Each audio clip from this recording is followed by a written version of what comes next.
Muito obrigado novamente pela acolhida. Um bom dia, você, Kátia, todos aqueles que nos acompanham pela Rádio Aliança, mas também aqueles que agora nos acompanham pelas redes sociais, principalmente pelo Facebook, neste vídeo ao vivo. Esse evangelho que acabamos de ouvir, ele é o início de uma parte bem delicada do evangelho de Lucas, no capítulo 11, que Jesus faz essa introdução para depois também falar com os fariseus aqueles 6 ai de mim, se vós não fizesses isso. Então, hoje é o início. Jesus vai ao encontro deles. Jesus é convidado para jantar e Jesus se aproxima deles, vai, entra na casa, e este é o lugar, assim, a situação que se encontram. E para essa reflexão a gente tem que trazer presente também um pouco antes, assim, este capítulo 11, que a gente está acompanhando semana passada e durante toda essa semana a gente vai ouvir também na liturgia do dia. A gente sempre vai ter algum elemento que Jesus traz de novidade para que as pessoas possam se dar conta que precisam voltar para Deus.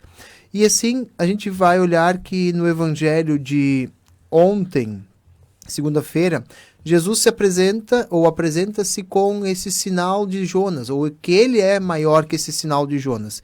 E ele também exige que o discípulo faça e aprenda a discernir entre a luz luminosa, no caso que é Jesus, e a luz tenebrosa, que seria a luz humana, a luz mundana.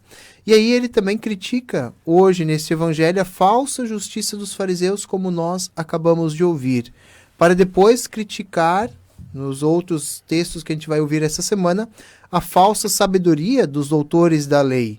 Então, uma e outra, tanto os fariseus quanto os doutores da lei, eles vivem numa certa luz tenebrosa, a luz humana daquela época do tempo de Jesus. E assim a gente percebe que o problema, que é tão antigo como a igreja, torna-se mais agudo quando essa se abre para a missão no mundo. Por isso esse evangelho hoje tem seu primeiro verso, o verbo entrar. E no final desta perícope, desse capítulo 11, vai ter o verbo sair. Jesus entra na casa do fariseu, como nós acompanhamos hoje, e no final deste capítulo ele vai sair, ele vai continuar a sua missão, ele vai sair do meio deles, dos fariseus e dos doutores da lei, para justamente assim fazer com que a sua missão continue. Não pode ficar atrelada somente a estes problemas internos, vamos dizer assim, que existiam naquela época. Por isso, a gente olhando para este lugar, ou esta questão de dentro e fora, estar dentro ou estar fora, a gente pode olhar muitas vezes, ou a gente faz essa mensuração daquilo que a gente muitas vezes ouve de algumas pessoas. Ah, o cristão está dentro do mundo, está fora do mundo, tem que se preocupar com as coisas sociais, políticas ou não. Então muitos agora também até estão criticando, vamos dizer assim, a igreja, o Papa Francisco, porque ele abre a perspectiva, a reflexão sobre os povos panamazônicos, os povos indígenas. Então muitas vezes a gente fica também nessa questão. É preciso, é possível, é necessário. Então não é tanto assim. Mas Jesus hoje nos diz, a gente precisa estar por dentro, entrar, estar junto com aqueles, mesmo que sejam fariseus, mesmo que sejam doutores da lei, mesmo que sejam pecadores. Jesus não se intimida, ele vai ao encontro. E nós também precisamos ter esta coragem de querermos estar junto. Nós não estamos à parte, nós não estamos numa redoma de vidro, vamos dizer assim, para a gente dizer assim, não, nós somos cristãos, nada vai nos afetar e a gente vai estar são e salvo de tudo. Não, a gente precisa também ter um pouco essa consciência de que é nosso dever, é nossa missão justamente, assim como Jesus, ir ao encontro. Não só para o embate, como Jesus aqui vai alertar os fariseus, mas para a gente justamente entender, mas também dizer assim, olha, nós cremos em algo diferente e nós vivemos assim. Então o nosso testemunho deve valer também para justamente a gente conseguir entender isto.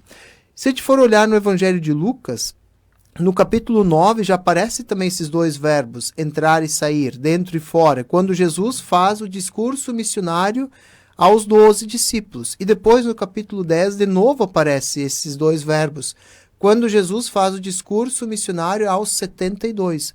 Ou seja, toda vez que Jesus fala de missão, é a nossa missão, a gente precisa estar junto por um tempo, mas a gente precisa saber também se afastar no momento oportuno. Assim, Jesus também nos dá esta indicação hoje. E se a gente for olhar aqui para a classe dos fariseus e doutores da lei, de ontem e de hoje, porque hoje talvez também tenham muitos assim, não assim denominados, mas que vivam assim com esse pensamento, a salvação consiste na própria justiça e na própria lei.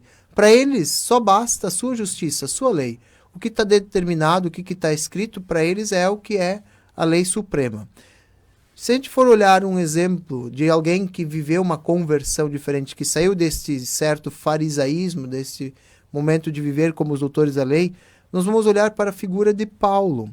Ele também tinha sido fariseu. Depois da conversão, ele vai atacar este problema de frente. Este ataque que ele faz, nós podemos ouvir na carta aos Gálatas, aos Romanos e também aos Filipenses. Quando ele dá uma amostra dessa questão, também nos Atos dos Apóstolos, no livro dos Atos dos Apóstolos, quando Paulo diz que esta justiça, impossível de se obter mediante a lei, foi superada mediante a misericórdia de Deus na cruz de Cristo. Ou seja, Cristo que morreu por nós, venceu todas essas leis, venceu todas essas mazelas, talvez humanas, que a gente tenha, porque ele doou a sua vida por nós. Então aqui está algo que é maior do que a lei pela lei. É justamente a gente viver ela, colocar ela em prática a ponto até de dar a sua própria vida. Então assim, se formos olhar para novamente os fariseus, enquanto que eles se fecham em sua autossuficiência, à vontade, longe da vontade salvífica de Deus, os publicanos e os pecadores, pela confissão de sua impotência, são os filhos da sabedoria. Porque o que acontece com eles? Eles reconhecem e acolhem essa misericórdia de Deus que se tornou próxima em Jesus. Então eles já reconhecem, eles dão um passo a mais do que os fariseus e os mestres da lei. Porque eles sabem que eles são menores, que eles são necessitados desta graça de Deus.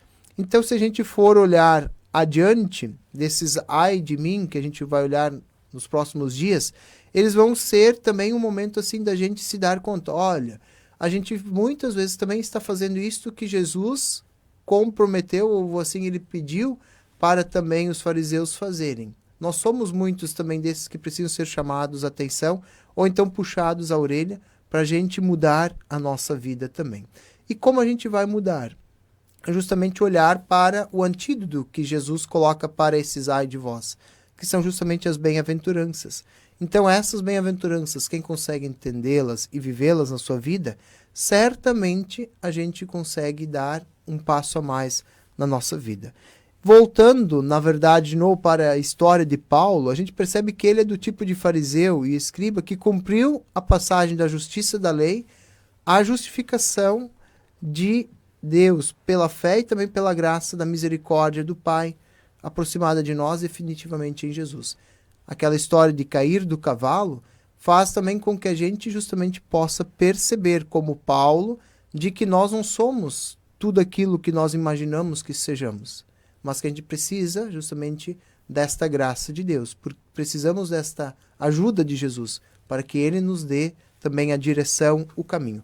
Paulo entendeu isso, mesmo que tenha sido depois de muito tempo na sua vida. Quantos santos também a gente ouve e vê também assim, dessa sua condição de perceber que eles sozinhos não conseguiriam fazer nada, mas eles confiam na promessa, na graça de Deus. Eles confiam na misericórdia de Deus. E a gente olha também um pouco para a história de Santa Dulce, que domingo foi canonizada. Ela permitiu que com a sua vida, com as suas limitações, fragilidades, mas também com as suas vontades e também com a sua vontade de querer ser alguém mais, ela fez o simples. Mas aquele simples que ela fez com amor se tornou motivo também de santificação. Então muitas vezes nós também queremos fazer coisas extraordinárias e esquecemos de fazer ordinariamente bem aquilo que Deus nos pede. Então nós somos justamente convidados a viver a luz da verdade, a luz que vem de Jesus, esta luz que nos ilumina, que sempre vai nos trazer justamente esta máxima de Deus. Deus quer que todos nós nos salvemos. E como é que a gente vai se salvar? A gente permanecendo nesta luz que é Jesus. Não olhar tanto para o exterior, mas olharmos mais para o nosso interior. Por isso também Jesus, ao olhar ou dizer para eles, olha, não é tanto aquilo que eu deixei de fazer, no caso, que era o rito de purificação das mãos, mas sim a gente olhar o todo da nossa vida. Como é que a gente pode melhorar justamente as nossas ações externas? Quando a gente se dá conta internamente que a gente necessita mudar, que a gente precisa também, primeiro, purificar-se internamente, porque o exterior vai ser consequência. Se a gente vive só de aparências, a gente vai acabar muitas vezes esquecendo de que o nosso interior pode estar, não é que sempre esteja, pode ser que ele esteja muitas vezes também com dificuldades. E esta é talvez a maior conversão ou a pior conversão que a gente tem a fazer, que é a conversão do coração. O exterior, a gente teoricamente facilmente a gente muda, a gente faz uma reforma, vamos dizer assim, a gente dá uns retoques. Mas essa mudança interior, essa conversão interior sempre é mais difícil. E aí tem outro dado importante que a gente precisa ter presente também. Assim como os fariseus precisam de muita compaixão, nós também, as pessoas também precisam ter muita compaixão. A gente precisa ter compaixão com as pessoas. Não só dizer, mas aquela pessoa parece um fariseu, parece o mestre da lei, vive agindo assim, só vive olhando para as regras. Tudo bem, a pessoa tem esta concepção, mas a gente precisa saber também ter compaixão com ela, ajudá-la para que ela possa justamente melhorar a sua condição de vida. E Jesus é ou somente Ele, que pode mudar esta nossa vida ou essas nossas ações. Então, muitas vezes, os fariseus, como nós hoje, ou muitas pessoas que meio que seguem os seus ensinamentos, são vítimas de uma falsa sabedoria.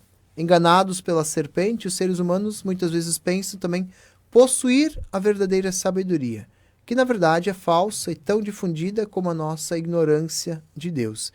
Então essa falsa sabedoria dos fariseus, ela mora também em cada um de nós.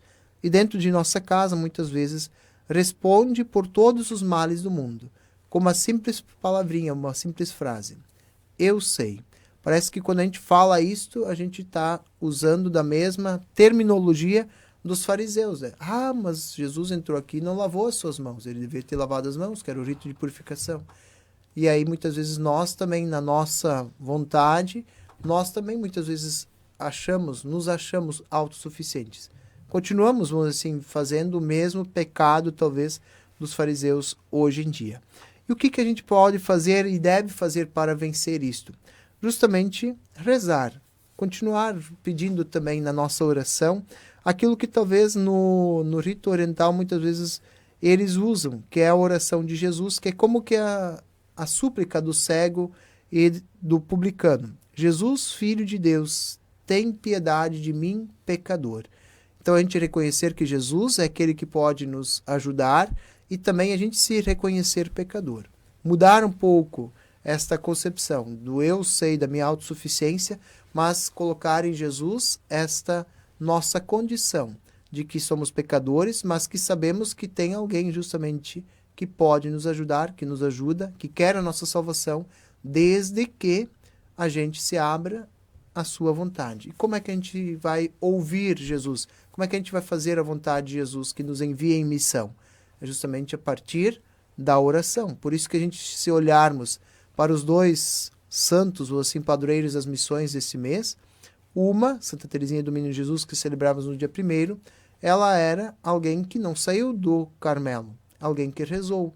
Então, antes da gente ir ao encontro, a gente precisa saber também rezar, precisa saber o que Deus quer de nós para a gente poder levar essa palavra. E São Francisco Xavier, sim, aí foi alguém que cruzou, que caminhou, que andou por muitos lugares, justamente levando a palavra de Jesus com a sua vida.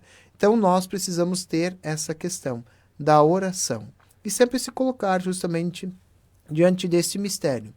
Assim se iluminam as trevas, pois se convence o justo do seu pecado e o sábio também da sua cegueira. Não só na primeira conversão, mas também na longa conversão que nos acompanha toda a nossa vida. Uma coisa é a gente dizer, ou os pais levarem seus filhos para receber o batismo, ou então o adulto querer buscar os sacramentos da iniciação à vida cristã. Mas outra coisa é a gente conseguir viver isso durante toda a nossa vida.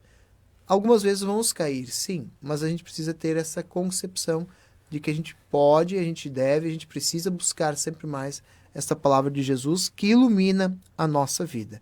Então nós precisamos, com isto, com esta longa conversão diária, cotidiana, desmascarar esse fariseu que está em cada um de nós, para que não caiamos da graça do batismo que um dia nós recebemos. Então todos nós somos estes amados de Deus, que diante da nossa impotência a nos autossalvarmos, nos deu em Jesus Cristo, nosso único, gratuito e suficiente Salvador. Então Deus nos concedeu todas as condições se a gente deixar a nossa autossuficiência.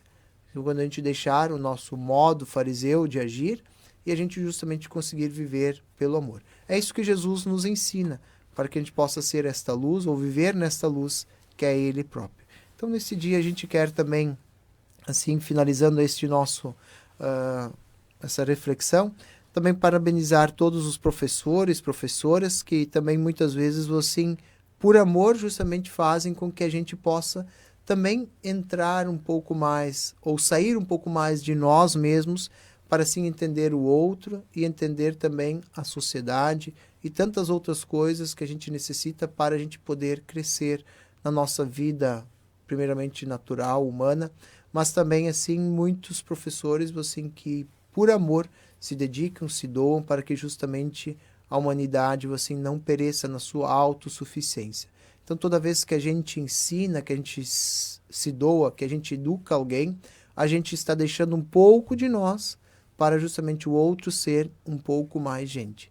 Então certamente esta é a grande graça, a grande missão que os professores têm. Então nesse sentido, gratidão a todos aqueles que passaram por nossas vidas e que continuam passando e que também assim fazem de fato da sua vida uma vocação, uma doação, para que também a gente possa ser um pouco mais gente, ser um pouco mais humano, ser um pouco mais fraterno, para que a gente perceba que a gente não está sozinho no mundo, mas que a gente precisa também dos outros, precisa cada vez mais também uns dos outros. Então, certamente, talvez esse evangelho hoje nos ajude a gente perceber isso. Claro, como disse antes nisso, é só a introdução. O grosso do evangelho desse capítulo 11 vem a partir de agora, né? Então, que a gente possa se preparar bem para justamente a gente não viver somente como os fariseus, mas que a gente possa, assim, também viver este amor, esta luz que vem do próprio Jesus, que vem para nos salvar.